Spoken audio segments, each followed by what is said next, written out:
Voici l'épisode 232 des Technos enregistré ce jeudi 7 novembre. Au sommaire de ce numéro, le Cybertruck de Tesla, la retouche d'image avec Photoshop dans votre smartphone, un examinateur virtuel pour passer le permis de conduire, une méthode pour hacker les assistants vocaux, le rachat de Fitbit par Google, le fisc français qui vous épie sur les réseaux sociaux, l'aubergine qui n'a plus la cote sur Facebook, et juste après que vous soyez abonné à cette chaîne ou à ce podcast, on vous dira s'il y a toujours un pilote dans l'avion.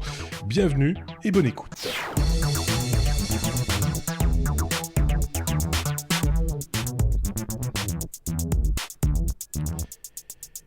Y a-t-il des chroniqueurs dans cet épisode ? Je crois que oui, ils sont là. D'un côté, vous avez Sébastien, celui qui n'a pas de cheveux, et de l'autre, Xavier, encore lui, qui est toujours fidèle au poste et hilar, je ne sais pas pourquoi.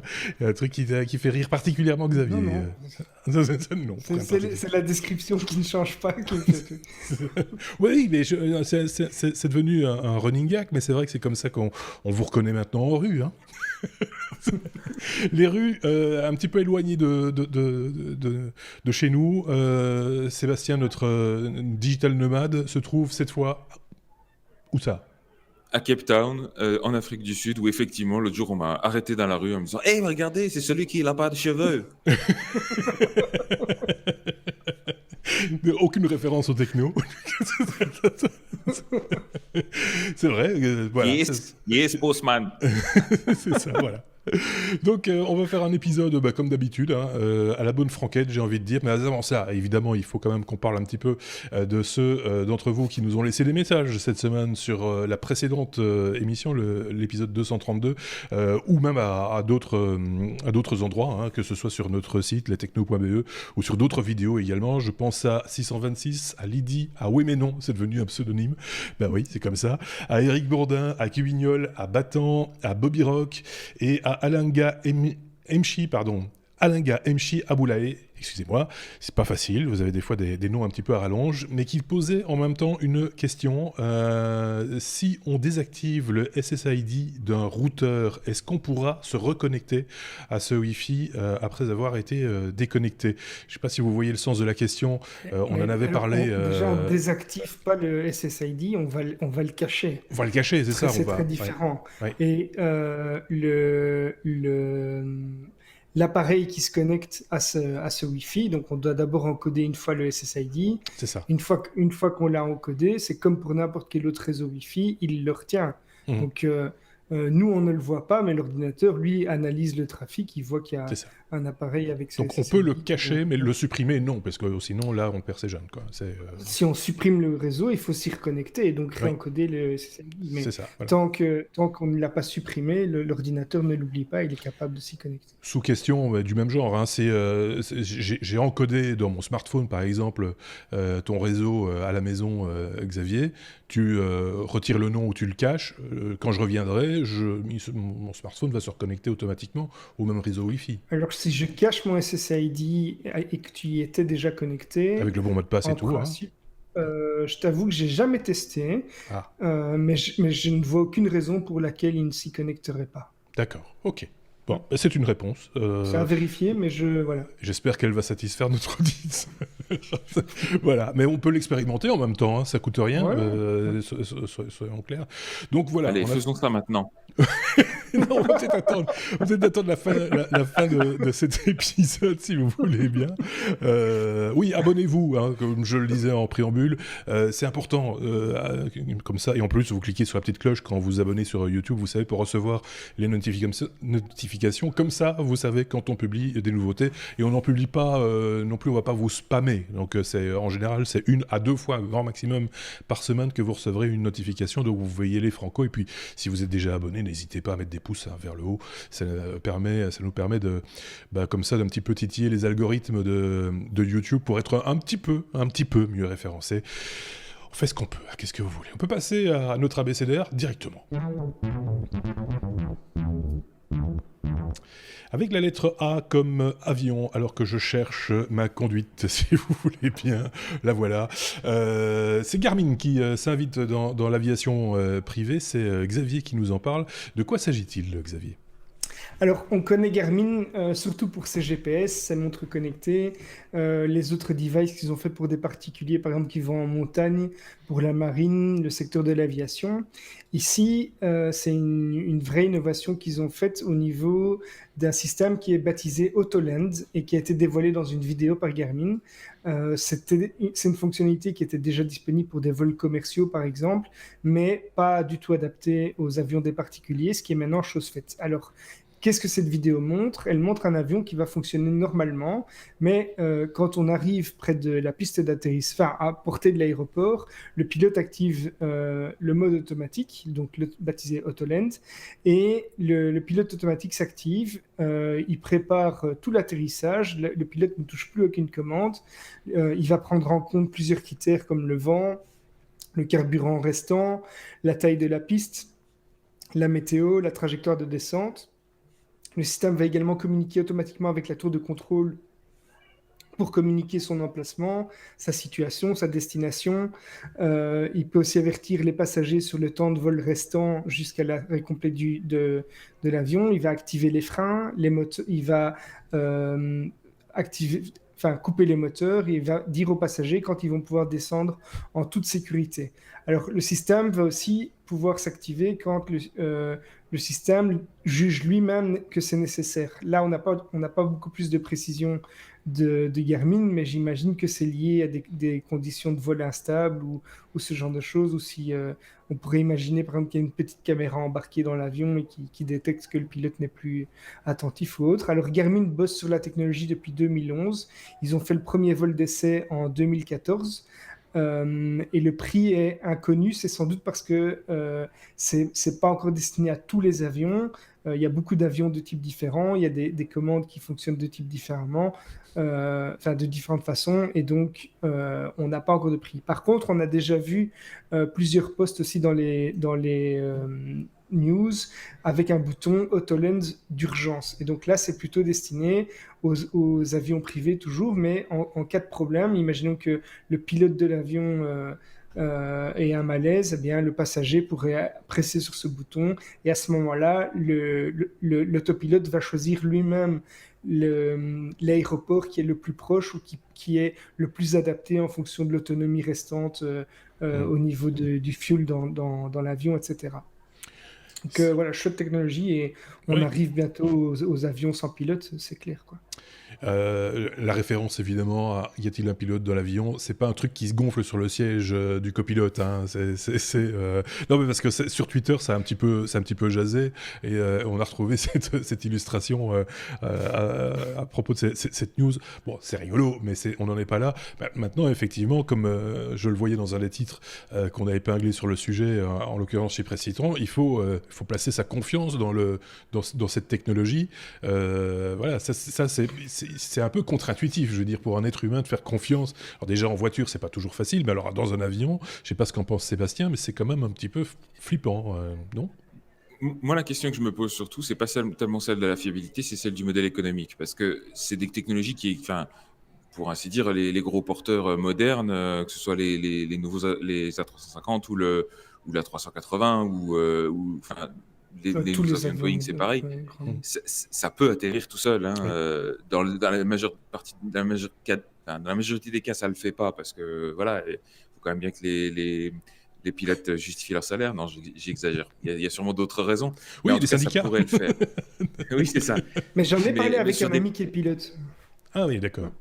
Et qu'est-ce qu'il disait et lui disait que en fait actuellement sur un trajet long courrier, hein, donc les très longs trajets, en fait, il pilote réellement peut-être 10% du temps. Le reste du temps, et essentiellement à l'atterrissage et au décollage. Oui. Mais entre les deux, tous les caps se font uniquement avec des petits potards et puis le reste du pilotage est entièrement automatique. Donc, c'est déjà le cas. Par contre, pour que ce soit rentable sur un petit avion comme ça, vu le coût de la technologie pour un avion à 2 passagers, ouais, ça fait mal quand même.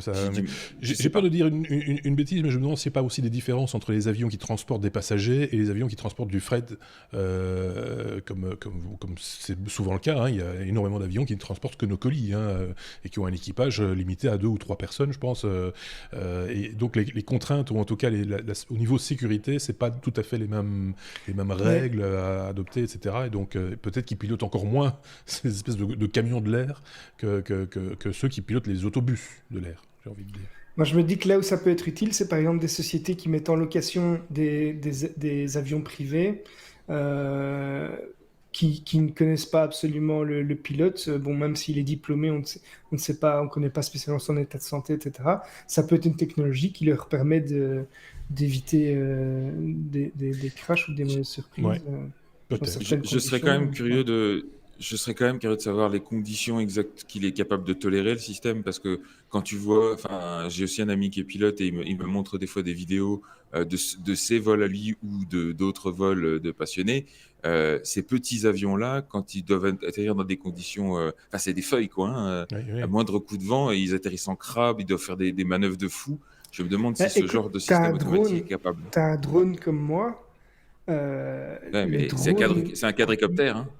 Oh oui, oui, c'est sûr, c'est pas pareil, mais ça analyse des paramètres et ça le fait parfois, ça le fait mieux qu'un humain, quoi. Donc, Ceci dit, pour des raisons de Essaye de faire la sécurité, même chose qu'un petit avion RC, tu vas voir, hein. c'est une question de sécurité d'atterrir, on va dire, dans de bonnes conditions. Alors après, on sait pas c'est pas nécessairement où on va atterrir. Moi, j'avais vu pour les petits avions, genre Cessna, etc., un parachute.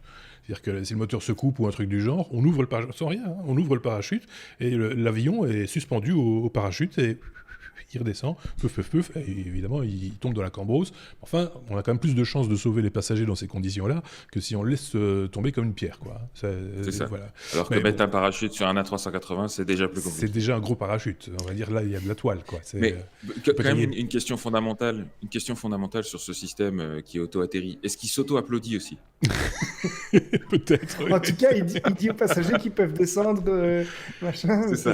Il applaudit. Oui, Ça y est, vous pouvez Quand- applaudir. Oui, en tout cas, il y a un gros bouton, on peut pas le louper pour l'atterrissage d'urgence. C'est quand même impressionnant parce que voilà. Ouais. Enfin, si vous nous regardez, vous avez les images. On a épinglé 2-3 trucs sur Twitter en l'occurrence, puisque quelqu'un a laissé pas mal d'informations sur le vol en question, et donc c'est assez intéressant. Vous irez jeter un petit coup d'œil sur les sources également qu'on vous laisse comme à chaque fois en dessous enfin, par rapport au sujet que l'on traite, on vous laisse les liens, comme ça vous pouvez aller plus loin et également explorer comme nous ces informations. Je pense qu'on a tout dit sur ce sujet, on peut passer à la suite. Hein. Je le dis à ceux qui nous écoutent d'une oreille attentive, on entend des gens parler au fond, loin. C'est pas chez moi, c'est pas chez Xavier, c'est à Cape Town. Donc ces gens sont vraiment loin derrière.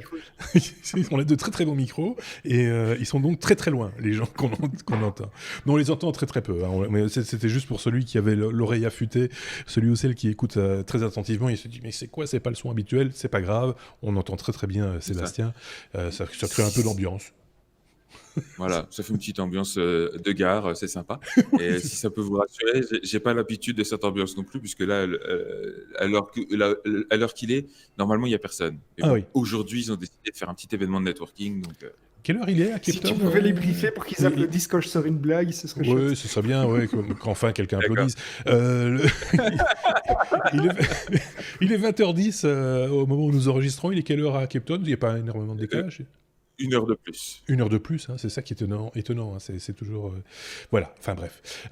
B comme Big Brother, c'est Bercy qui va se lancer dans la collecte massive de données sur ses propres citoyens. C'est donc Voilà. de l'espionnage d'État.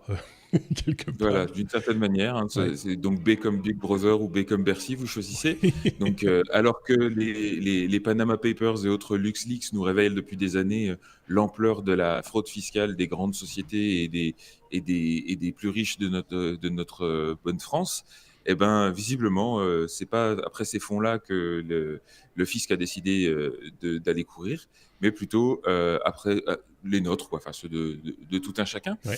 Euh, Bien que ceux des grandes sociétés et des grands comptes soient probablement plus simples à aller chercher, mais bon, visiblement, ils n'ont pas la volonté. Je ne sais pas pourquoi, il y a un truc qui cloche. Ouais. Toujours est-il que c'est finalement une solution beaucoup plus usine à gazesque que pense déployer Bercy à travers le projet de loi de finances pour 2020, dans lequel un des articles fait référence à une collecte massive de données pour, encore une fois, le compte donc, du fisc et des douanes, c'est les deux services les plus concernés, sur aussi bien tous les réseaux sociaux publics que sur les sites de vente entre particuliers ou encore les plateformes de partage. Alors Facebook, Twitter, eBay, Le Bon Coin, Airbnb, Instagram, c'est pas les sources qui manquent pour savoir ce que vous faites ou en tout cas ce que vous vantez de faire. La nuance est importante. Oui. Où vous partez en vacances, quelles propriétés vous mettez en location, ce que vous revendez, les services que vous proposez, et j'en passe et des meilleurs. Donc, autant de données qui, une fois collectées et retraitées par un hypothétique ensemble d'algos de type machine learning, pourraient donner des indications intéressantes au fisc sur, allez, vos éventuelles fraudes fiscales, histoire d'aller grappiller quelques euros par-ci par-là. Le tout financé, bien sûr, par les impôts de ceux qui les payent, avec la complicité tacite de ceux qui ne les payent pas. Facebook et autres Oui, en c'est particulier. juste. Donc, vous chopez l'ironie, hein. On est dans c'est génial, je trouve ça génial. On comprend mieux du coup pourquoi les lois comme le GDPR, d'une part, se concentrent sur ce que les sociétés ont le droit de faire une fois que les données ont été collectées, hein, pas du tout pour les empêcher de les collecter pour commencer, et pourquoi ce même GDPR contient aussi plein de provisions et de clauses, de clauses d'exclusion pour les services de l'État. Hein, C'est parce ça. que vous comprenez, il faut respecter la loi, ma bonne dame. Ce qui est tout à fait logique, hein, mais quand la loi elle est respectée par tout le monde, c'est juste. Quand c'est pas le cas, c'est beaucoup plus discutable. Mais bon, voilà. Avec un tel système de collecte de données et d'analyse surtout de données, c'est génial parce qu'il n'y a plus besoin que d'attendre, de compter sur votre voisin jaloux pour balancer votre piscine ou dénoncer le fait que vous filez la pièce à votre neveu pour tailler votre haie. Hein. Vous devenez votre propre délateur. C'est génial, j'adore. Oui, c'est ça. Mais Moi, en même temps, pousser la logique. Vas-y. tu précisais au début, alors que ce soit vrai ou pas vrai, parce que qui n'a pas un petit peu frimé, tu vois, en voyage aux États-Unis devant un muscle car flamboyant et dire regardez ma nouvelle voiture, et que ce soit pris au premier degré par, par la personne supposée analyser, à la voiture, on sait d'après le prix catalogue, c'est 325 000 $, donc ça fait autant d'euros, donc ça fait autant. Voilà, on en est là, quelque part, on pourrait pousser le vice, entre guillemets, jusque-là, quoi. Ça C'est pourrait être sûr que facile si à votre niveau de trouver. vie, c'est ça, c'est sûr que si votre niveau de vie réel est à la hauteur de votre bonheur affiché, ça risque d'être un petit peu tendu l'histoire. Mais bon, hein, moi je dis, il devrait pousser la logique jusqu'au bout et carrément pré-remplir notre déclaration fiscale sur base des informations qui tirent de leur algorithme. Comme ça, on est réglé et au moins on économise la paperasse. Oui. Ce serait sympa. Ce serait, On non, serait plus en retard pour les déclarations d'impôts. c'est ça.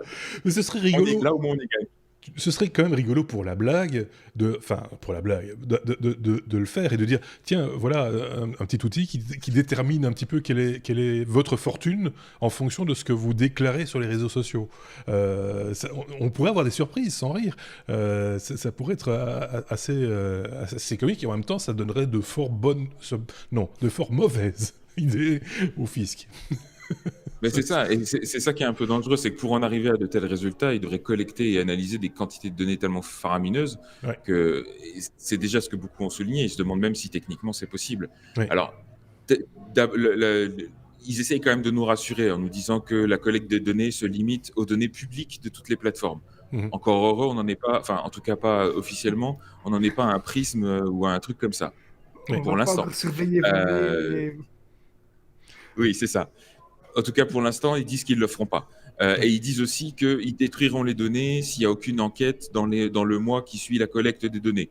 Oui, sauf qu'on sait très bien comment ça marche le machine learning. Ça marche bien quand tu as des patterns à détecter sur des gros volumes de données. Oui. Donc, ils peuvent très bien dire « Oh, il y a quelque chose de suspicieux » et garder les données. Oui. Donc, là aussi, c'est un peu la porte ouverte à toutes les fenêtres, quoi. Oui, c'est un peu ça. Je voulais... en fait, il y a des précédents aussi par rapport mais à ce moment-là, des enquêtes ciblées sur des personnes en particulier. Quand on suspecte, par exemple, quelqu'un de se faire porter pâle et de tirer un petit peu sur la corde avec des congés de maladie, tout en étant quelque part en grande forme et en publiant des photos sur Facebook en disant regardez comme je suis en forme, mais pour mon patron j'ai le pied dans le plâtre. mais en fait je cours. Voilà, il y a des précédents dans ce genre-là, mais ça c'est sur des enquêtes ciblées à ce moment-là où on envoie quelqu'un dire tiens, allez jeter un petit coup d'œil, est-ce que monsieur X ou madame Y est vraiment malade ou vraiment... Et voilà. il n'y a pas besoin d'une collecte, il y a pas besoin d'une collecte massive de données, de gros croisements d'informations ou même d'intelligence artificielle pour déterminer une incohérence entre effectivement je suis malade et regarde, je suis Voilà. sur la plage à Copacabana, quoi. C'est Donc ça. évidemment, ça c'est plus facile. Mais là, ce qui fait vraiment peur, c'est le volume de données qu'ils vont devoir collecter et stocker Ouais. et analyser pour en arriver à des conclusions finalement. Ouais. Et encore une fois, pour aller grappiller. Alors ils disent que ce sera pour les plus grands comptes, Ouais, mais enfin que ce sera pour les, oui, parce que les trucs les plus graves. Mais encore une fois, c'est le problème avec ces systèmes-là, surtout quand c'est mis en place par l'État, qui nous garantit que le prochain gouvernement, un petit peu plus populiste peut-être, exercera la même toujours la réserve. même chose, hein, Non. ouais, ça c'est clair. Ouais. Évidemment, les plus grandes fortunes de France ne sont pas sur Facebook ou ne partagent pas grand-chose sur les réseaux sociaux en plus, hein, il faut être clair. Et la plupart du temps, le plus drôle, c'est qu'il existe des réseaux sociaux pour ces gens-là, Oui, mais ceux-là sont privés.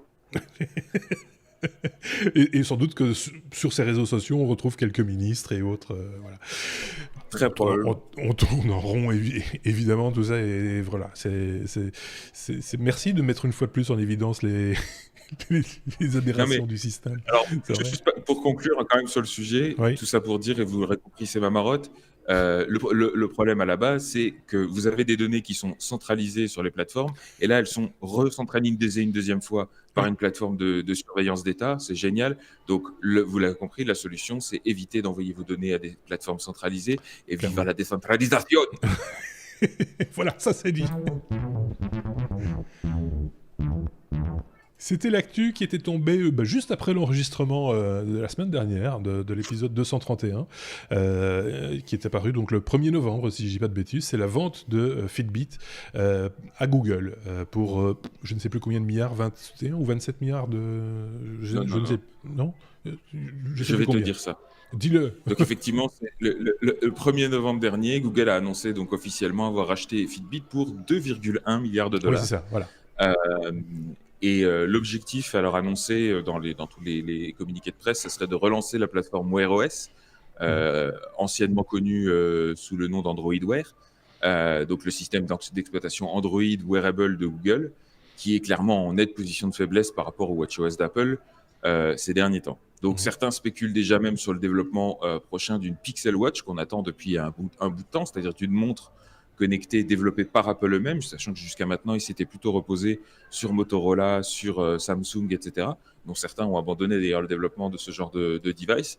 Donc ici, Google rachète Fitbit, qui oui, ou même l'OS, oui, puisque Samsung était plutôt parti sur Tizen pour leur montre. Donc ici, ils rachètent Fitbit, qui eux-mêmes n'utilisaient pas Android jusqu'à maintenant, et avaient développé leur propre système d'exploitation pour s'adapter à leur matériel un petit peu poussif. Et donc, ils devaient un petit peu suroptimiser dans tous les sens. Donc visiblement, de toute évidence, le système logiciel les intéresse peu. Par contre, la plateforme matérielle peut être intéressante pour eux. Surtout qu'ils avaient rassemblé quand même pas mal de clients assez fidèles. Alors maintenant, il va falloir voir si ça marche, mais ils avaient aussi racheté, Fitbit avait racheté Pebble aussi il y a quelques années, donc ils ont des experts matériels smartwatch en nombre. Oui.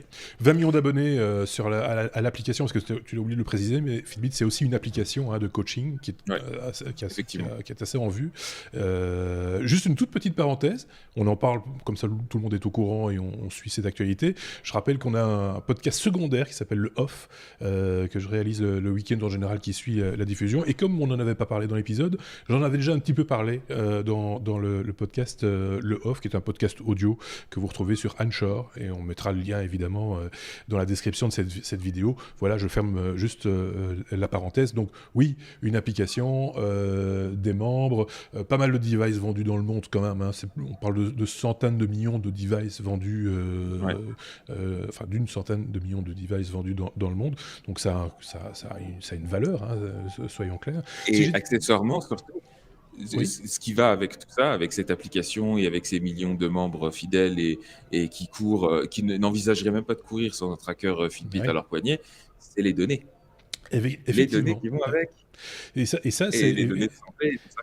ça remet cette actualité-là aussi au centre en disant, mais voilà, que vont-ils faire de ces données? Parce que ça, c'est quand même très très drôle, parce que je pense qu'il y a un des responsables de chez Fitbit et un autre de chez Google qui ont dit, ah non, non, mais c'est pas pour les données, etc. Quand on sait que Google, c'est quand même une entreprise qui vit de la vente d'informations sur les gens, hein, sur les données privées, on peut quand même un tout petit peu s'inquiéter de ce qu'ils, à terme, vont faire avec ces données, quoi.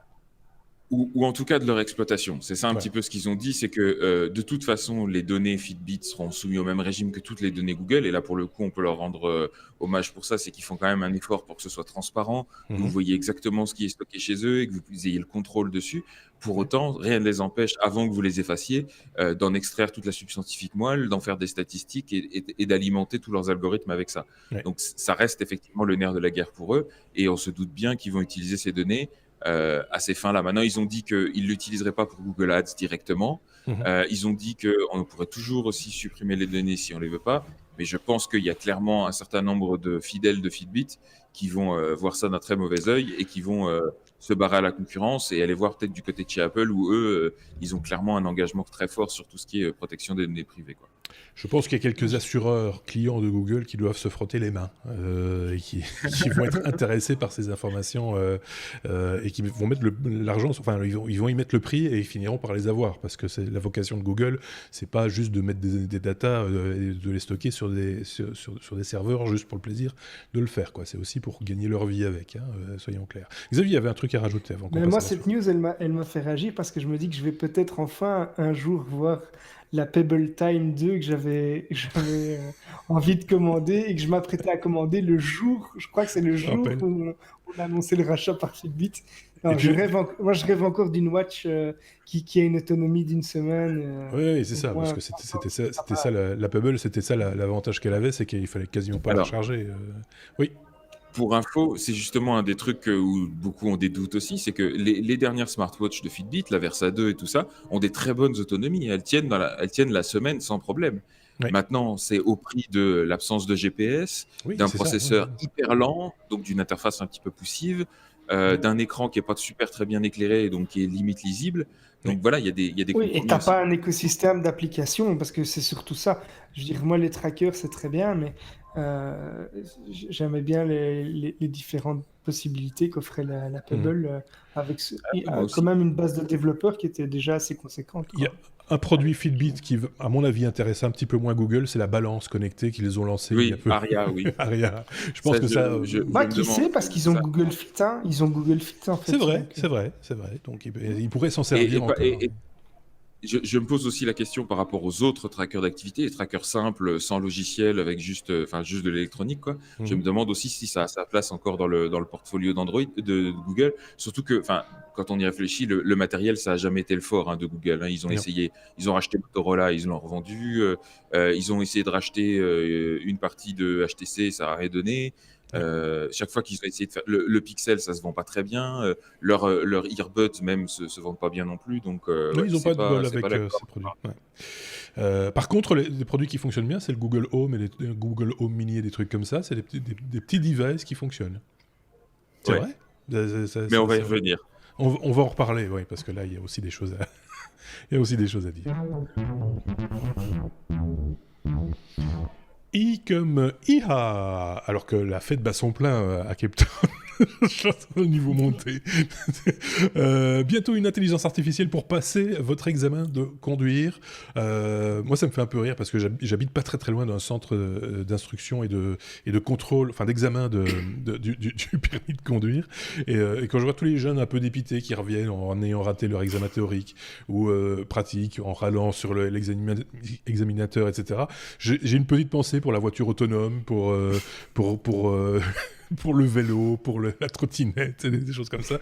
Je me dis, mais qui a envie de passer son permis de conduire aujourd'hui, si ce n'est peut-être pour des raisons professionnelles. Quoi qu'il en soit, une intelligence artificielle pour passer son permis de conduire, de quoi s'agit-il, Xavier ? Eh bien, il s'agit qu'on ne va plus râler sur l'examinateur, mais sur son smartphone. Donc, en gros, c'est une innovation de Microsoft qui peut faire un petit peu peur aux examinateurs de permis de conduire, puisque c'est un projet qui est testé en Inde actuellement et qui repose sur une appli qui va essayer de remplacer vraiment un examinateur pour le test du permis de conduire sans la moindre intervention d'un examinateur. Donc ça marche comment? Mais il y a un smartphone qui est posé sur le pare-brise, avec donc une caméra qui est orientée vers le conducteur, une autre qui observe la route. Il va y avoir d'après la news, il va y avoir de nombreux capteurs qui sont situés sur les freins, l'accélérateur, au niveau du GPS, pour enregistrer la vitesse et le comportement du conducteur. Alors là, moi, je pense que l'info est peut-être un peu incomplète et j'imagine que plutôt que des capteurs, etc., qui mettraient un peu partout, il y a le fameux port OBD2 qui permet de communiquer avec l'électronique du véhicule, qui permet de connaître tous les paramètres du véhicule, et je pense que c'est plutôt ça qu'on va combiner à l'application. Alors le système va contrôler donc si le conducteur vérifie ses rétroviseurs, l'angle mort, etc., son comportement quand il arrive à proximité d'un carrefour. Et Microsoft indique ainsi vouloir promouvoir la sécurité routière. Alors il y aura toujours un examinateur pour valider la décision finale, mais ça pourrait, d'après Microsoft et d'autres, ça pourrait enlever du stress au candidat le jour de l'examen, plutôt que d'être confronté à une personne qu'il ne connaît pas et qui est en train de le regarder d'un air méchant et d'attendre le moindre feu rouge. Ça pourrait permettre également de passer l'examen dans des endroits où il n'y a pas d'examinateur qui est disponible, par exemple. Ça pourrait aussi avoir d'autres effets, comme par exemple servir de sanctions et de moyens de contrôle pour les délinquants de la route, les conducteurs qui ont bu, qui sont sous l'emprise de l'alcool ou de drogue. Mais on pourrait même avoir des dérives un peu plus fortes, enfin, dérive, ça dépend de quel côté on se pose. Ça pourrait être utilisé aussi par les assurances pour fournir des tarifs plus intéressants si les conducteurs montrent et prouvent qu'ils sont prudents, etc. Mais ça devient un peu délicat là parce que la personne les assureurs pourraient voir où on va, etc. Donc il y a une atteinte à la vie privée là aussi quand même. Je sais pas ce qu'on pense. Donc c'est testé en Inde et ça va être déployé prochainement pour test toujours aux États-Unis. D'accord. Je sais pas ce qu'on pense, Sébastien, de ce genre de technologie. Moi, je pense que ça peut rendre service, mais il faut voir évidemment les dérives. Ça peut rendre service, mais moi j'ai du mal avec ce cas d'utilisation en particulier parce qu'en l'occurrence, on oublie souvent qu'un examinateur, il n'est pas là que pour contrôler, il est aussi là pour assurer la sécurité quand un conducteur débutant, il a les doubles pédales. Donc, C'est ça, oui. il y a des gens, ils passent leur permis, ils sont clairement pas prêts. Donc, il vaut peut-être mieux qu'ils ont quelqu'un à côté. La double pédale. En Belgique, en tout cas, quand tu passes ton permis de conduire, tu as c'est avec ta voiture, quoi. C'est avec ta voiture ou avec la voiture du. Pas en France. Et tu as ton formateur à côté de toi s'il intervient, tu chopes pas ton permis, ça c'est clair. S'il est obligé d'intervenir, mais il est là. Game over, try again. Ouais. Donc voilà, ça dépend un peu des pays. Hein. On n'est pas tous logés à la même enseigne. Il suffit d'aller sur les routes pour s'en rendre compte. C'est pas très difficile. Mais voilà, oui, ça dépend ce qu'on en fait. Moi, je le verrais plus comme ça peut être une aide à la conduite intéressante de pouvoir se dire après, tiens, voilà, j'ai parcouru autant de kilomètres, peut-être que j'aurais pu faire autrement, est-ce que j'ai pris des risques à tel moment, machin, etc. Enfin, tu vois, un truc d'auto-formation. Voir les erreurs qu'on a fait après coup. Oui, c'est ça, mais d'auto-formation, c'est-à-dire pas pour le partager avec la terre entière ou l'assureur, ou, etc., mais pour soi, quoi, pour pouvoir s'évaluer soi-même. Moi, je me demande surtout si c'est pas une application qui peut être intéressante dans le cadre du développement des véhicules autonomes. Parce que du coup, si tu arrives à capter toutes ces infos-là et avoir tous ces capteurs-là, tu peux avoir un max d'infos sur le comportement qu'aurait un être humain dans telle ou telle condition et donc essayer de mimiquer ça dans l'algorithme de conduite, quoi. Il y a un truc à faire avec ce machin. Maintenant, il faut voir. Il faut le transformer, quoi. C'est toujours la même chose, mais voilà, pourvu que ce soit utilisé à bon escient. C'est souvent vers ça qu'on essaye d'aller avec les technos. Quand on réfléchit à une nouvelle technologie, on prend des gants et on dit qu'est-ce que ça peut bien faire. Et bon, là, ça peut faire des trucs pas mal. Ça peut être sympa. Faut voir. L comme laser. Il serait donc possible, paraît-il, de hacker les assistants vocaux avec un laser. Ça, il va falloir que tu nous expliques, Sébastien. Et alors, quand je dis laser, je dis pas pistolet laser, hein. Je dis pas Non, non. piou-piou, hein. Ni sabre La Tarzan laser. ni sabre laser non plus, parce que ça, oui, effectivement, c'est possible. On le coupe en deux, il est hacké. Mais Il est haché. il est haché, pour être plus précis. Non, Non, ici, c'est des chercheurs de l'Université du Michigan et l'Université des communications électroniques de Tokyo qui ont publié récemment un papier scientifique qui décrit une méthode pour pouvoir envoyer des commandes inaudibles au micro des assistants numériques comme Alexa, Google Home, Siri ou Facebook Portal Mhm. via un simple faisceau laser. Donc, D'accord. ils auraient réussi en fait à moduler un signal électrique dans l'intensité d'un faisceau laser, directement ciblé sur le micro de ces devices à plus de 100 mètres quand même. Et quand on sait qu'on peut utiliser ces assistants pour actionner des verrous connectés, pour ouvrir la porte d'entrée, pour ouvrir Ouais. la porte du garage, ou même pour passer des commandes en ligne, ou contrôler des systèmes de surveillance, ça fait un petit peu peur quand même. Ouais. Donc l'attaque s'appelle Light Commands. Vous avez un site officiel sur lequel vous pouvez retrouver toutes les informations. Je vous ai mis le lien du site évidemment sur lestechno.be avec le lien de l'article de scientifique. Et en fait, ça s'appuie sur le design particulier des micros de ces assistants, qui sont des tout petits micros avec un diaphragme qui lui-même est tout petit. C'est ce qu'on appelle des micro-electromechanical systems. Et donc, ces diaphragmes sont tellement petits qu'ils sont non seulement sensibles au son, mais aussi sensibles à une lumière avec une bonne intensité. Et c'est ce qu'ils ont réussi à faire avec le laser. Donc, ils ont en gros répliqué le comportement du diaphragme avec du son, mais avec de la lumière. Et avec ça, du coup, ça leur permet d'activer un Google Home, par exemple, à travers une fenêtre à plus de 100 mètres. Donc, si votre assistant vocal est visible depuis l'extérieur de chez vous, attendez-vous à des surprises, surtout maintenant que la méthode a été publiée. Alors, ça pourrait paraître être une blague ou un truc pas très fiable, et en même temps, le matériel qui est utilisé, il est assez cheap. Le faisceau laser, c'est un petit truc laser qu'ils ont trouvé sur Amazon à $15. Il y a juste un modulateur, enfin une diode laser et un amplificateur audio qui sont vraiment pas chers du tout, et tout ça dans des conditions absolument pas dignes d'un laboratoire, mais juste un environnement de bureau, tout ce qui est plus classique, avec du bruit de fond, avec de la lumière autour, etc. Donc c'est vraiment assez facile à reproduire d'après leurs explications, tant et si bien que aussi bien Amazon que Google ont confirmé qu'ils étaient en contact avec les chercheurs pour essayer de comprendre ce qu'ils avaient fait et intégrer ce qu'ils avaient trouvé dans les futures versions, parce que visiblement il va falloir du coup protéger de la lumière les micros. Ça, c'était pas prévu, on l'avait pas vu venir celle-là. Et puis il va falloir prendre un certain nombre de mesures supplémentaires pour authentifier certaines commandes un peu critiques, et probablement aussi croiser plusieurs sources audio. Donc peut-être dire quand vous passez un ordre un ordre un petit peu critique à votre Alexa, si en plus votre téléphone dit la même chose en même temps, c'est meilleur signe que si c'est juste une seule source, quoi. Donc il y a plusieurs options comme ça qui sont envisagées, mais c'est quand même assez intéressant comme article. Je suis en train d'imaginer c'est plus qu'un article, c'est un site complet où tout est c'est par voilà, on a tous les plans. J'ai envie c'est quasiment la méthode complète pour y parvenir, hein. Il y a pas de, ils en font pas mystère, c'est pas un truc un peu flou, voilà, donc il va falloir agir maintenant. Et alors, pour la petite histoire, dans l'article, il se focalise sur ces assistants vocaux que sont encore une fois Alexa, Google Home et compagnie. Sauf que les MEMS, donc ces micro-électromécaniques... Je n'avais pas compris, Xavier. Siri aussi. Oui. Ah oui. Mais il n'aime pas dire Siri, il n'aime pas dire du mal d'Apple. Hein. Non, mais s'il dit Siri, son Siri se déclenche. C'est pour ça qu'il le dit pas. Oui, c'est ça. Et puis celui de tous nos auditeurs par la même occasion. Oui, c'est ça. J'ai bien aimé comment il a essayé de vêter Siri pendant toute la news.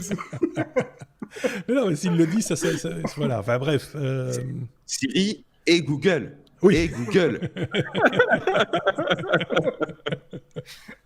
Ok, Google. Mais oui, c'est ça, c'est ce que je voulais dire. Mais non, pour la petite blague à part aussi, les mêmes micros sont utilisés dans pas mal de nos téléphones, etc. Donc, il y a rien qui dit que la même méthode ne peut pas être utilisée sur les téléphones. Alors, il se trouve que c'est particulièrement grave sur les assistants, parce qu'en général, ils sont bien fixes sur la commode ou sur la table à langer. Je dis n'importe quoi. Mais sur votre téléphone, et tout ça pourrait marcher aussi. Est-ce que l'Apple Watch a ce genre de micro? Sans doute, oui. Très probablement, sauf que pour aller pointer à la terre là-dessus, il faut déjà se lever tôt. Ouais, parce que ça bouge quand même un poignet. Hein, donc, ceci dit, ça va relancer peut-être la vente des petits parapluies qu'on met sur les glaces. Tu vois, les petits parapluies en papier qui sont montés sur un cure-dent comme ça, tu vois, qu'on va pouvoir planter sur son Alexa ou son Google Home pour éviter que la lumière n'arrive Non, ce qui est bien, c'est que micro. maintenant, pour se protéger, tu vas devoir dire ton mot de passe tout haut. Oui, c'est ça. Dis Google H2642. Oui, mais enfin, moi, ce qui me flingue, c'est l'imagination des gens. Je trouve ça assez fantastique. Je me rappelle qu'il y a très très longtemps, quand on avait encore des modems pour ligne PSTN, quoi, les modems 28.8, etc., qui faisaient un bruit et qui avait une petite LED qui clignotait chaque fois qu'ils se connectaient particulièrement. Et quelqu'un avait lancé le bruit. Alors, est-ce que c'est vrai ou pas qu'en observant le clignotement de cette LED, on pouvait en déduire certaines informations qui transitaient par le modem en question. Je ne sais pas si c'est une fake news ou pas, mais manifestement, quelqu'un avait déjà pensé à détourner le système d'une certaine manière. Et au-delà de ça, je veux dire, on se souvient tous de la fameuse Blue Box avec laquelle avait démarré Steve Wozniak, qui permettait de faire des appels fédéraux, donc cross-state ou internationaux, au tarif d'un appel local. Ouais. Donc juste en reproduisant les bip-bip qu'attendait l'opérateur télécom avec un pauvre système électronique, quoi. Il suffisait d'envoyer les bonnes informations audio sur le coup sur la ligne pour que ce soit interprété comme étant effectivement déjà payé, quoi. Voilà. C'est ça qui est malin. Et là, évidemment, la technologie évolue, on pousse toujours un petit peu plus loin, mais voilà, les gens en ont quand même un petit peu dans la tête, et ça fait plaisir aussi de le savoir, quoi. On est à la lettre P. P comme Photoshop Camera, qui est une application, mais qui a une intelligence artificielle pour smartphone, pour traiter les images, les photos, etc., que vous produisez sur votre smartphone. Xavier. Ouais, c'est Adobe qui a annoncé ça pendant une conférence qui s'est tenue lundi à Los Angeles, l'Adobe Max 2019. Et donc l'éditeur de logiciels a dévoilé plusieurs nouveautés, dont une application baptisée Photoshop Camera, qui va en fait remplacer l'application par défaut de votre smartphone. En tout cas, vous pouvez remplacer l'application par défaut. Alors l'application donc appareil photo va pouvoir être utilisée pour prendre des clichés qui vont être exploitables par n'importe quel autre logiciel, donc ça remplace vraiment votre logiciel d'appareil photo. Ça permet d'appliquer de nombreux filtres un petit peu comme sur Instagram ou Snapchat, mais ces filtres peuvent être également visibles pendant la prise de vue, donc à la volée. Le système va être capable, grâce à l'intelligence artificielle, de reconnaître des sujets, d'adapter les paramètres et les filtres en fonction, par exemple, de la gestion automatique de la plage dynamique, la tonalité, le type de scène, le suivi du visage, appliquer un bokeh sur certaines scènes où on va souvent avoir des bokehs. Donc, ils ont une base de données de photos, évidemment, qui est énorme et qui leur a servi pour savoir quels sont les filtres les plus adaptés à tel ou tel type de photos. Il y a des tests qui ont déjà été faits sur des paysages, par exemple, où ils disent que c'est assez bluffant le rendu qu'on peut obtenir, puisque bon, il y a des capteurs qui sont corrects, mais on sait que la retouche photo peut déjà améliorer pas mal certaines images. Ben ici, c'est le téléphone qui va le faire pour vous. Alors, ils vont également intégrer des filtres développés par des artistes et des influenceurs connus, comme la chanteuse Billie Eilish.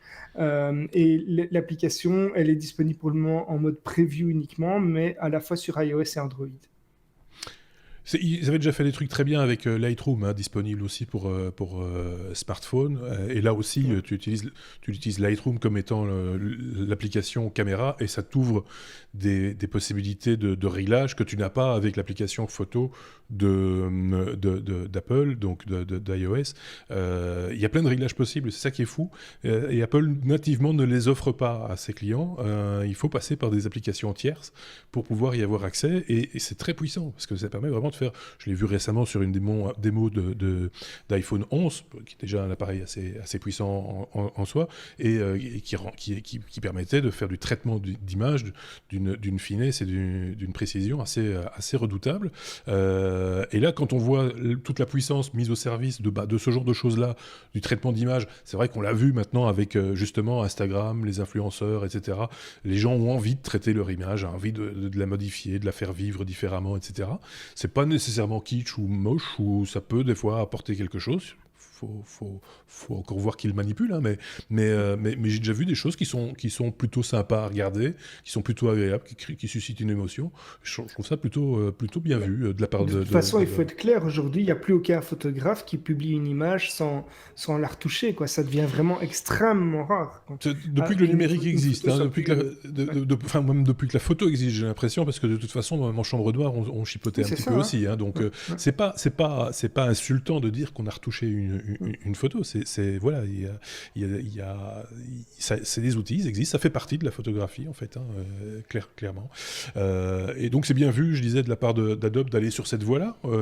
Finalement, il était temps, j'ai envie de dire, parce que voilà, il y a quand même de la concurrence qui s'en vient, et donc c'est des outils sérieux. En plus de ça, j'imagine que ça va être lié aussi à Creative Cloud, hein, qui permet d'échanger les photos. Je sais pas, pour le moment, il y a beaucoup d'applications de Photoshop qui sont gratuites sur smartphone, avec certainement des filtres ou des fonctionnalités qui sont payantes, tu vois, un modèle un peu freemium.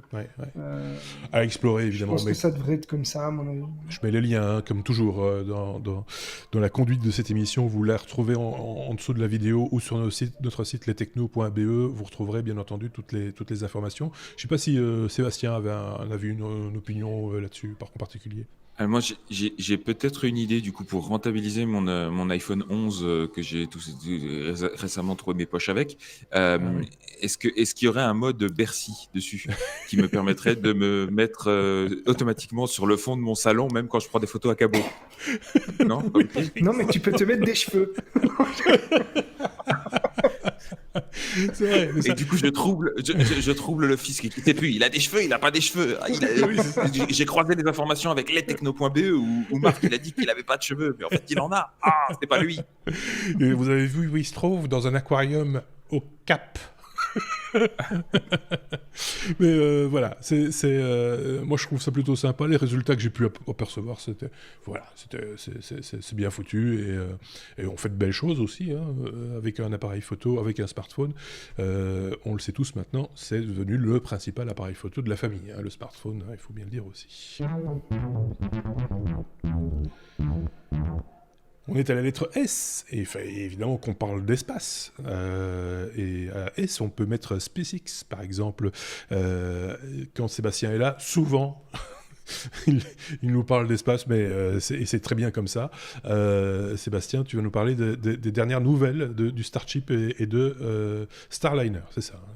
Voilà, donc là, c'est bien S, SpaceX, c'est Starship, c'est Starliner, vous avez le choix.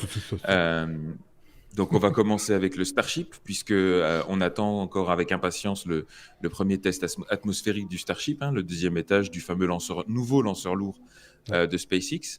Là, pour le coup, ce qui a surpris un peu beaucoup de monde, c'est que Elon Musk a fait sensation en annonçant des premiers chiffres sur les coûts de lancement à l'occasion du Air Force Space Pitch le 5 novembre. Et il a parlé d'environ 2 millions de dollars par lancement pour entre 100 et 150 tonnes de charge utile en orbite basse a priori. Montant qui au passage inclurait donc les 900 000 $ de carburant et les autres éléments non réutilisables du lancement, ainsi qu'évidemment la marge de SpaceX, mais qui exclurait évidemment tous les composants réutilisables. C'est ça la principale différence avec les autres lanceurs. C'est bien là que le nouveau lanceur de SpaceX se différencie, puisque d'ailleurs des autres lanceurs de ses concurrents, même de ses propres lanceurs, puisque on rappelle que la Falcon 9 et la Falcon Heavy, qui sont pour l'instant utilisées chez SpaceX, n'ont que le premier étage qui est réutilisable, mais le deuxième étage meurt complètement. Ils sont encore en train de fignoler la récupération du cône, enfin des fairings, comme on appelle ça, mais c'est pas encore là. Donc pour l'instant, il y a vraiment que le premier étage qui est réutilisable, alors que sur le Starship, ce sera les deux étages qui sont intégralement réutilisables ou à peu de choses près. Donc, à titre de comparaison, le Space Launch System, donc le SLS, qui est en cours d'élaboration par la NASA, proposera une capacité dans le même ordre de grandeur. On sera entre 95 et 130 tonnes en orbite basse, mais pour un coût de lancement, accrochez-vous à vos sièges, de l'ordre de 2 milliards de dollars par lancement, soit environ 1000 fois plus. Alors qu'il pourrait s'acheter une Fitbit avec ça. Voilà, quoi, c'est fou, quoi. C'est incroyable. Ceci étant dit, Alors, après, ça va mettre en relation avec le programme Apollo, par exemple, et les coûts liés à la conquête de l'espace et de la Lune en particulier, parce que là aussi, on est sur des sommes astronomiques, c'est le cas de le dire. mais exactement, et c'est lié aussi tout simplement à la stratégie d'élaboration et de construction de la NASA, qui n'en a pas beaucoup changé, et c'est là toute la force de SpaceX, c'est que quand la NASA demande à Boeing et Northrop Grumman et aux autres fabricants de faire un SLS, justement, ils demandent à plein de fabricants, chacun qui fonctionne dans leur petit coin, qui essaye de faire de l'intégration. On rajoute des couches et des couches de sous-traitants, les interfaces sont compliquées, et tout ça coûte excessivement cher parce qu'il y a énormément d'overhead aux interfaces, alors que SpaceX a fait depuis le début le choix de tout intégrer in-house, de faire tout de bout en bout, et donc du coup, ils ont plus tous ces coûts d'intégration et ils peuvent optimiser aux petits oignons tout ce qu'il faut. Alors, il faut quand même rester, faut quand même remettre les choses dans leur contexte. Déjà, la différence de coût est assez intéressante, parce que même quand on compare la Falcon 9 et la Falcon Heavy, il faut voir qu'une Falcon 9 c'est 30 fois plus cher, une Falcon Heavy c'est 45 fois plus cher, alors que c'est des fusées plus petites, hein, avec une capacité bien plus faible. Donc, du coup, certains en viennent à se demander s'il n'a pas un petit peu fumé la moquette, Pépère, parce que 2 millions, c'est quand même vraiment pas beaucoup. Donc, on se demande s'il n'est pas encore victime de son suroptimisme, d'autant qu'elle n'a pas encore été testée de manière extensive. Donc, on va voir les coûts réels après les tests, mais quand bien même ça augmenterait un petit peu, c'est clair que ce sera toujours plus intéressant que le SLS, et que Boeing et compagnie vont avoir du mal à justifier les coûts de fabrication et d'opération de leurs lanceurs, surtout quand on va commencer à parler sérieusement des premières missions habitées vers la Lune, des nouvelles missions habitées vers la Lune, et des premières missions habitées vers Mars. Donc là, ils vont avoir du mal à justifier ça, quoi. D'autant plus il force Elon. Et là, je pense qu'il a bien compris le truc, c'est qu'on est plus sur... On était à une époque sur... On va lancer une grosse masse, un bon coup, une fois tous les ans. Et Elon Musk, il est plus sur la quantité de vols. Donc, ils vont lancer plus, en fait. Et pour finalement ne pas dépasser les coûts, mais avoir plus de possibilités, quoi. Et donc, il va pouvoir amortir la fabrication d'une fusée sur beaucoup plus de lancements qu'un seul. Et ça a toujours été son leitmotiv, quoi. Alors, donc ça, c'était pour ce qui était de Starship et indirectement du SLS. Maintenant, à plus courte échéance, on se souvient que Boeing et SpaceX sont aussi en compétition pour enfin ramener des astronautes américains depuis le sol américain vers la Station spatiale internationale, ce qu'ils avaient arrêté de faire depuis la fin du programme des navettes. Donc Boeing est toujours en train de tester son Starliner, SpaceX toujours en train de tester son Crew Dragon.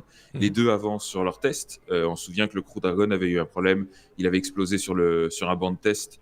Ils ont depuis corrigé les Super Draco, donc ces moteurs qui sont sur les côtés pour l'évacuation d'urgence, et ils sont en train de refaire des tests par rapport à ça. Et ici, c'est Starliner qui a fait la semaine dernière, cette semaine, un test avec leur système d'évacuation d'urgence aussi, qui s'est relativement bien passé jusqu'à l'ouverture des parachutes, où il n'y en a que 2 sur 3 qui se sont ouverts. Ça a été suffisant pour arriver à des paramètres acceptables, c'est-à-dire que s'il y avait eu des astronautes à bord de la capsule, ils auraient survécu sans problème. Par contre, et tout ça pour la bonne et simple raison que s'il y a 3 parachutes, c'est parce qu'il y en a un qui est redondant. Par contre, pour un test, ça la fout mal, et c'est pas dit que la NASA se satisfasse de ce test un petit peu à moitié concluant, quoi.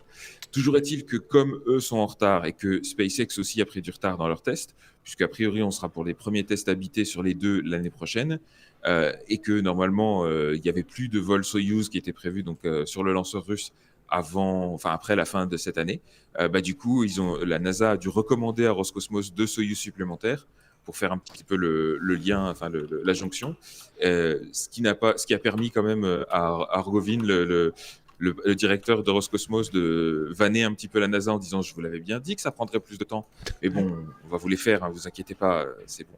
Et forcément, ils ont un peu besoin de thunes là chez Roscosmos, ils sont un petit peu à la ramasse.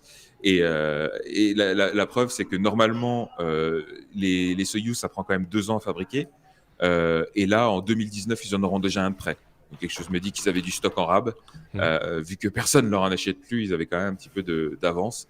Donc, ils sont bien contents de pouvoir évacuer ce qui leur reste, d'autant qu'après eux, il y aura probablement plus personne qui va utiliser les Soyouz qui sont vraiment vieillissants, quoi.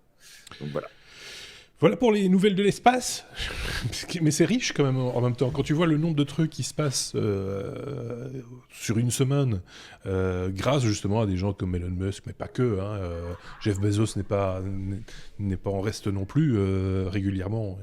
On en parle également. Et on parle très peu de tout la traînée, la long tail, on va dire, qui se profile derrière justement l'inspiration de SpaceX. C'est tous les micro-lanceurs pour les CubeSats et tout ça. Il y a une quantité de lanceurs phénoménaux qui sont en train d'être développés. C'est juste bluffant.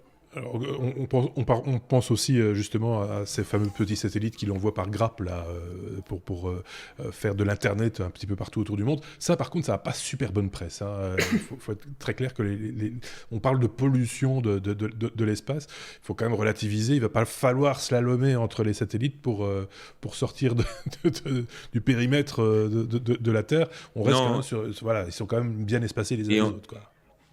Et on se doute bien que s'ils ont les autorisations de la FTC, etc., c'est qu'ils auront, enfin de la FTC, je sais même plus si c'est eux qui gèrent ça, mais bon bref, s'ils ont les autorisations, c'est que tout ça a été intégré dedans et ils ont des systèmes de désorbitation et c'est de toute façon des satellites à courte durée de vie qui seront en orbite relativement basse, donc il sera facile de ramener dans l'atmosphère pour qu'ils brûlent. Il y a pas mal de choses qui sont prévues, mais effectivement, ça a pas bonne presse à cause de ça, quoi. C'est passionnant, il faut le reconnaître. Il y a plein, je vous les conseille d'ailleurs, mais quelques recherches à mon avis vous les trouverez sans aucune difficulté, de chaînes YouTube avec des gens qui sont vraiment très pointus dans le domaine, beaucoup plus que je ne le suis en tout cas, qui vous expliquent tout ça dans des termes relativement simples. Des fois c'est un peu plus pointu, mais voilà, c'est juste passionnant, quoi. Oui. D'ailleurs, en parlant de ça, tu fais bien de le mentionner, je vous ai mis en lien la vidéo d'un type qui s'appelle Scott Manley, qui est lui-même ingénieur aéronautique, qui bosse chez Apple, qui n'a rien à voir, mais bon bref, et qui a une expérience de fou et qui explique ça super bien. Ça fait partie de ceux que je suis, et sinon Everyday Astronaut, pour ceux qui s'intéressent à ça, c'est vraiment fascinant. Et tous les autres. Je pense que si vous abonnez à une des deux chaînes là, vous allez avoir des possibilités. Parce que c'est ça qui est bien fait aussi, c'est qu'après on nous fait des propositions qui sont des fois, il faut bien le reconnaître, assez bien vues. On passe à la suite. T comme tactile, Xavier, tactile. Un nouvel affichage en 3D, tactile, Xavier. De quoi s'agit-il ? Alors, c'est une équipe de Stanford qui est en train de travailler sur un écran, un affichage pour afficher des informations en 3D à partir de logiciels de CAD, par exemple, donc de conception 3D, etc. Donc, l'idée, c'est avec cet écran qui s'appelle 2.5D et qui est composé de plusieurs petites pics qu'on va pouvoir monter et descendre de quelques centimètres. Ils ont appelé ça des pixels tactiles, donc des tactcells. En gros, c'est un peu, vous avez vu ce jeu où il y a toutes des pics et quand on met la main, par exemple, ça prend la forme de la main. Mais, donc c'est un peu ce principe-là, mais pour un affichage sur de la conception assistée par ordinateur. Alors le but, c'est que les personnes malvoyantes puissent s'aider de cet outil pour concevoir elles-mêmes des outils, se rendre compte de ce que ça peut rendre en 3D. C'est composé de 2x24 donc il y a plusieurs colonnes de 2x24 picots avec un bord assez arrondi et ça permet vraiment d'avoir un rendu même mobile de cet outil. Donc, si vous tournez l'affichage à l'écran, il y a moyen de se rendre compte de ce que ça donne sur cette espèce d'affichage 3D, donc qui va représenter le rendu. Donc, c'est vraiment pour aider les personnes qui sont un peu malvoyantes à faire des modèles 3D ou travailler dans des environnements 3D comme ils ne pourraient pas le faire avec, ou en tout cas moins facilement avec un écran. Alors évidemment, il y a l'impression 3D qui permet déjà de faire ça, mais c'est beaucoup plus lent et ça nécessite déjà que l'appareil soit modélisé. Ici, on peut le faire, c'est vraiment avant même l'étape de prototypage, c'est pour se rendre compte de ce qu'un prototype pourrait donner. Et alors, en regardant ce système, je suis tombé sur un concept d'une designeuse industrielle israélienne qui a imaginé un concept de caméra pour malvoyants qu'elle a baptisé la 2C3D. Et en fait, c'est un caméscope, mais sur lequel il y a une face à côté qui est remplie de ces fameux petits picots et qui grâce à une vue 3D de la caméra, qui permettrait de rendre en temps réel en 3D ce que la caméra visualise. Et donc, ça permet à des personnes malvoyantes de voir en 3D ce qu'ils filment, en gros. Le concept est assez sympa et c'est assez proche de la news que je viens de publier. Donc, c'est deux projets intéressants pour les personnes qui s'intéressent à tout ce qui est assistance pour les personnes malvoyantes ou avec d'autres. Justement, comme tu en parles, ça fait un peu penser à ces outils qui permettent de lire en braille, qui est connecté à l'ordinateur, avec des petits picots qui donnent, qui donc les petits picots nécessaire que pour les caractères en braille. Ici, c'est comme une espèce de super braille, quelque part, avec 24 x 24, c'est ça, petite tige qui... C'est deux fois 24 pixels, enfin, taxels, comme ils disent. Donc c'est plutôt malin, moi j'aime bien le concept, j'aime bien l'idée. Je suis étonné que ce soit nouveau, en fait, parce que ça me paraît tellement évident quand on le regarde.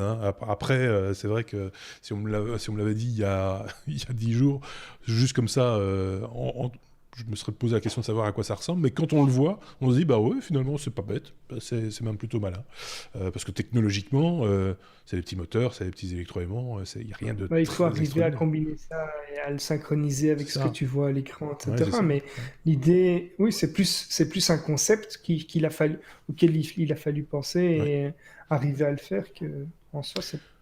Qu'est-ce qu'il en pense, Sébastien, de cette idée-là? Elle est pas mal. Il a coupé son micro. Oui, non, c'est pas mal. Après, non, voilà.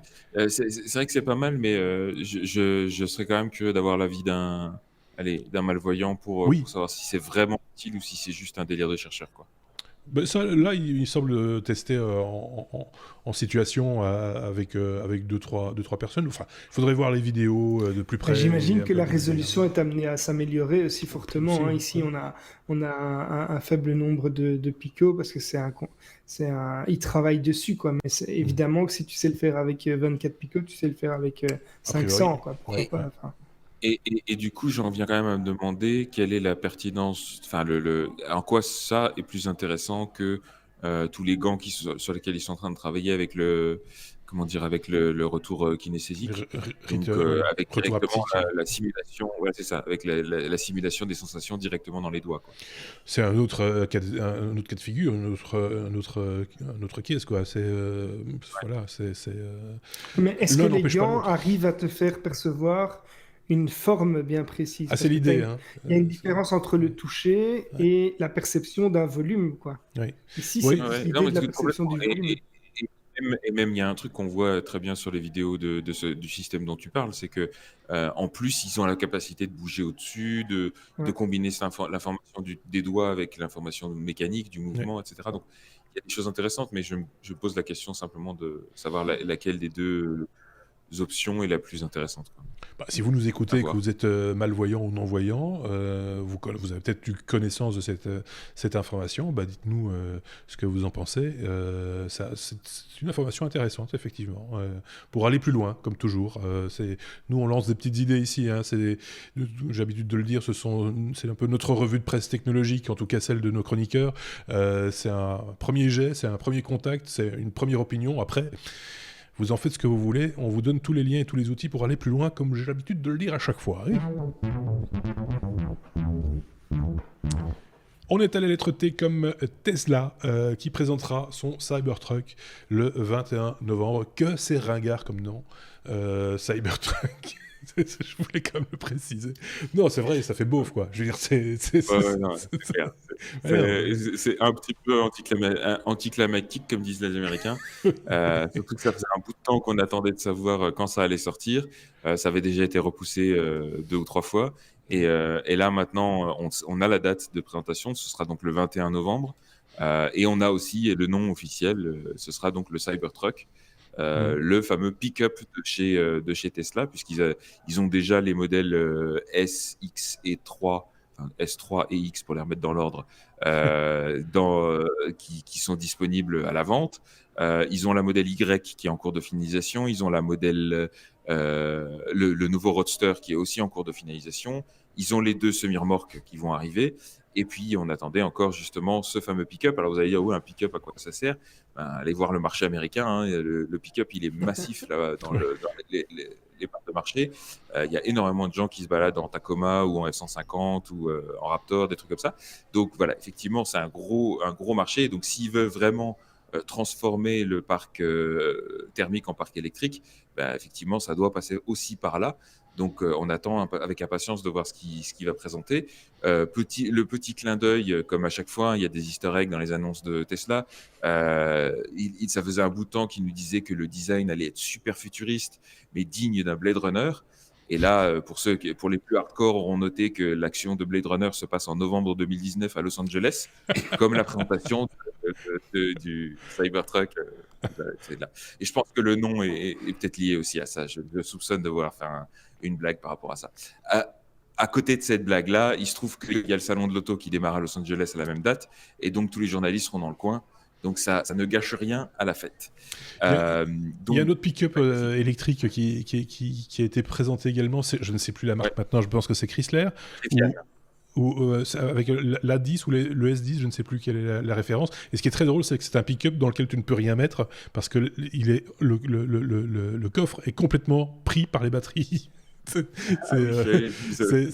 Mais ça ressemble un peu à comment on appelle ça encore, tu vois, les pick-up surbaissés comme ils sont customisés, parce que c'est la grande mode aussi, le grand trip américain, c'est de customiser ces machines, les hot rod, c'est ça, voilà, et qui sont donc surbaissés, et donc ils l'ont fait par défaut surbaissé. On se demande si c'est pas les amortisseurs qui assument mal le poids des batteries, mais voilà, c'est typiquement américain, tu l'as dit. Non, c'est ça. Et bon, pour le coup, on avait parlé effectivement il y a quelques semaines, voire quelques mois de ça, d'un autre fabricant, une startup qui s'appelle Rivian, qui travaille elle aussi sur son pick-up, qui a priori devrait être disponible même avant celui de Tesla, même si on n'a pas encore les dates de celui de Tesla, mais on les aura sûrement pendant l'annonce officielle. Vous avez aussi Chevrolet et GM qui sont en train de préparer leur propre pick-up électrique, et je crois même Ford prépare une version électrique de son F-150. Donc il y a clairement le marché va se multiplier, mais on attend fortement ce que va nous présenter Tesla avec ça. Il y a des rumeurs qui courent déjà comme quoi il aurait une autonomie entre 650 et 800 km à peu près, 4 roues motrices, 6 places assises, et a priori un prix qui serait aux alentours de $50,000, donc moins cher qu'une Model S typiquement.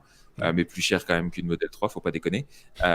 Et c'est quand même du gros machin. Et les passionnés vont s'intéresser à des chiffres que nous on comprend même pas, du genre le towing capacity, des trucs comme ça. Ok, d'accord. Qu'est-ce que tu peux mettre dans la benne arrière? On verra bien. On va voir aussi sur quel marché il va se placer, parce que même à l'intérieur des pick-up, vous avez aussi bien le pick-up de maman qui emmène ses gosses au foot que le pick-up du baroudeur qui va utiliser ça pour aller ramasser des outils au milieu du champ. Enfin bref, il y a plein de choses qui peuvent se faire de ce côté-là. Alors pour la petite blague, je vous ai mis aussi la vidéo en lien de Simone Gers, que j'adore, une youtubeuse incroyable, qui à la base faisait les robots foireux, et qui là avait acheté une Model 3, et elle avait à peine reçu la Model 3 toute neuve qu'elle l'avait transformée en pick-up, et qu'elle avait créé le truck là, le pick-up que personne ne savait qu'il en avait besoin, et qui est disponible nulle part. J'adore. vidéo Allez voir la vidéo. qu'on vous a mis Oui, juste au début, parce que certains ont peut-être cru que c'était le vrai pick-up, mais non, c'était un chipotage un petit peu original, c'est le moins qu'on puisse dire, et qui a dû coûter quand même Oui, bonbon. bah oui, t'achètes une Model 3 toute neuve et tu la scies, parce qu'elle a dû refaire toute la structure Ah oui, du oui, truc, elle s'est fait aider, hein, mais elle a c'est passé à la incroyable ce disqueuse, qu'elle a quoi. réussi à faire. Elle a Ouais. passé à la disqueuse, Et quoi. pour la petite blague, elle est invitée quand même, elle a été chaleureusement invitée par Elon à venir assister au lancement du truc et à venir avec son truc là, évidemment. Ceci dit, c'est bien foutu. C'est à ne pas faire chez Faut soi. voir Hein, ouais, et la vidéo qu'elle a faite, c'est juste incroyable, quoi. c'est voilà. Donc bon, voilà, l'avenir est au pick-up, en tout cas aux États-Unis, quand on parle de véhicules électriques, et aussi on en a parlé la semaine dernière avec Thierry Weber, au van, hein, parce qu'il y a une culture du van également et de la van life aux États-Unis, beaucoup plus présente encore aux États-Unis qu'en Europe, c'est de là que ça vient, et c'est très attendu, ça c'est vrai, également des véhicules non polluants, parce que cette vie-là, ce mode de vie s'accompagne aussi de certaines valeurs. Voilà. Qu'est-ce qu'il rajoute? Ça farte. Ça farte. C'est un peu ça l'idée. Voilà, c'est un peu dans cet esprit-là. Donc voilà, on en a fini avec cette histoire-là. Donc on va passer à la suite et à la fin. Oui, cette semaine, il y a un oui mais non. Puisqu'on n'en avait pas fait la semaine dernière, mais la semaine dernière, on en avait fait 2 des oui mais non. Le oui mais non, vous le savez, c'est l'actu un petit peu improbable. On n'est pas certain de la prendre très au sérieux. Mais en même temps, ça peut avoir un petit intérêt technologique. Peut-être. Ou pas. Alors, Xavier, après la conquête de l'espace, après l'aide aux malvoyants, on va passer aux emojis. Le sens de la donc transition. Donc les emojis. Alors, si vous êtes fan du petit emoji pêche parce que vous aimez bien les fruits, si vous mangez beaucoup de salade avec des courgettes, si vous prenez souvent votre bain, vous sortez tout mouillé, eh bien, vous risquez d'être déçu puisque vous ne pourrez plus utiliser l'emoji courgette, l'emoji pêche et l'emoji larme sur Facebook et Instagram, qui a décidé de bannir l'utilisation de ces emojis qui sont en fait très souvent détournés pour des propos à caractère sexuel. Alors on vous laisse imaginer vous-même ce que peut représenter la courgette, Oui, ça me paraît assez évident. représenter la pêche et les petites gouttes d'eau qui jaillissent. Ouais. Alors, c'est une news qui pourrait faire sourire au premier abord en se disant que c'est n'importe quoi. Et en fait, Facebook a confirmé, mais ils ont confirmé en fait que ce ne serait vrai que dans un certain contexte, c'est-à-dire que l'interdiction sera uniquement quand les emojis sont liés à un contenu qui, je cite, facilite, encourage ou coordonne les rencontres sexuelles entre adultes. Et donc, dans tous les autres cas, ce sera encore autorisé. Oui, mais en même temps, ça commence avec 3 emojis. Mais moi, j'ai retrouvé un article de l'Express qui date d'il y a déjà 2 ans. Hein, donc, c'est pas nouveau cette histoire de connotation, mais qui allait beaucoup plus loin que ça. Il n'y a pas que la gourgette, la pêche ou les petites larmes, mais également le microphone. Oui, ça peut avoir une connotation. La danseuse, la ballerine, le cirque, le chapiteau du cirque, etc. Tout ça, c'est dans l'article. Ça a des connotations, paraît-il, sexuelles. Alors, je ne sais pas, mais je ne suis pourtant pas particulièrement prude, mais je ne vois pas ce qu'il peut y avoir dans une danseuse, par exemple, ou voilà. Une connotation. De toute façon, c'est le propos que tu dois interdire, c'est pas la façon. Mais c'est ça, voilà, peu importe. Et puis quand bien même, mais même le propos, enfin, je veux dire, à côté de ça, ils refusent catégoriquement de bannir les pubs politiques, même celles qui disent des mensonges géantés. C'est certainement plus indécent. C'est autrement plus indécent. Enfin, faut arrêter de se foutre de la gueule du monde. Je sais pas encore ce qu'il a fumé, là, non plus, mais et surtout que, enfin, à côté de ça, même si t'interdis d'utiliser certains emojis. Enfin, le principe. Il y en a tellement maintenant que. Oui, oui, les gens vont en détourner d'autres, c'est tout. Et puis tout d'un coup, le Y va devenir le symbole de l'entrejambe, j'en sais rien. Mais Ah mais attends, Oh, la belle pyramide. je vous présente ici une brochette d'emoji où on vous dit qu'un gyrophare peut représenter les menstruations, par exemple. Voilà, on peut trouver comme ça n'importe quoi. Enfin, dès le moment où c'est la couleur qui joue en plus, on va interdire les couleurs aussi demain. Et puis c'est le principe du langage. Tu donnes le sens que tu veux à n'importe quoi, et du moment qu'on est tous d'accord sur le symbolisme, ça marche. Donc, le symbolisme, une fois de plus. À votre avis, à quoi correspond un verre de lait ou une grenouille ? Paraît-il, hein ? À l'extrême droite. Je ne sais pas où on a été pêché ces machins-là, mais c'est quand même assez. Apparemment, c'est fort utilisé par les militants d'extrême droite. Voilà, bon, voilà, ils ont des références que je ne connais pas manifestement, et que je préfère pas connaître d'ailleurs par ailleurs. Mais enfin voilà, toutes ces interprétations, ces symboles entre guillemets qui tout d'un coup, c'est très bizarre, et que ça sorte maintenant alors que c'est pas neuf. Manifestement, c'est pas neuf, parce qu'ici l'article a 2 ans, quoi. Donc, et tout d'un coup, on sort ça maintenant en disant bon, on va les interdire ou on va légiférer là-dessus. Après, faut pas, au-delà du fond de la news, faut pas se laisser leurrer. C'est une distraction, on est d'accord. C'est une bonne grosse diversion à papa, parce que Facebook qui se retrouve encore une fois dans la merde avec d'autres scandales de diffusion de données, avec le passage de Zuck devant le Congrès américain par rapport à Libra et tout ça. Et hop, une petite news un petit peu controverse, machin à 2 balles. On change les couleurs du logo, on fait du buzz à 2 ronds. Voilà, c'est ce que j'allais dire. Le vrai scandale, c'est le logo, quand même. Je veux dire, il fallait quand même oser, quoi. Donc là, pour ceux qui ne savent pas, Facebook a décidé de changer son logo. Ils vont reprendre pour la société la couleur, des couleurs qui varient et qui représentent un peu, par exemple, pour WhatsApp, ils vont prendre le logo en vert. Pour Snapchat, non pas Snapchat, Instagram, ils vont reprendre les couleurs d'Instagram, mais ce sera toujours Facebook qui est la société qui va être mise en avant avec le mot complet pour le logo. Et surtout, ils vont même pas le changer dans les produits, c'est uniquement dans les communications officielles et corporate, donc ça sert à rien. Par contre, ça fait des news cycles entiers parce que les mecs se disent oh là là, Facebook va changer de logo. Oui, mais oui, surtout va quitter le bleu. Rappelons-le, le bleu qui est utilisé parce que Mark Zuckerberg est daltonien. C'était ça l'idée au départ. Mais voilà. Ah, je savais pas ça. C'est en tout cas ce qui circule comme information. On va s'arrêter là. C'est la fin de cet épisode parce que je tiens à le signaler au passage pour ceux qui ont l'image. Xavier est en général souriant, mais il peut aussi se décrisper. Là, en l'occurrence, il est figé. Il est givré, j'ai envie de dire.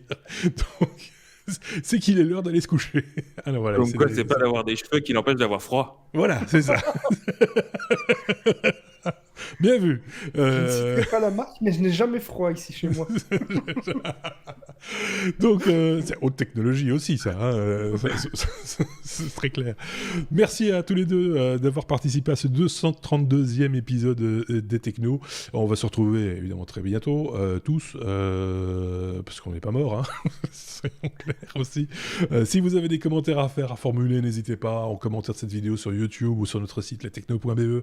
Je rappelle qu'il y a un petit off en plus, un petit podcast supplémentaire que seuls les fans des technos connaissent, parce qu'en général je n'en parle qu'en fin de numéro, ici je l'ai un petit peu évoqué là tout à l'heure, mais en fin d'épisode souvent ce sont les gros fans, ceux qui restent jusqu'au bout, jusqu'à la dernière seconde qui restent, et donc je vous renvoie au off, qui est en général l'occasion de faire passer quelques petits messages techniques ou de revenir sur une actualité qu'on n'a pas pu traiter faute de temps ou qui est tombée juste après l'enregistrement, puisque je rappelle, on enregistre le jeudi soir et que donc forcément quand une news tombe le vendredi matin, on n'a pas eu le temps d'en parler, c'est logique, voilà.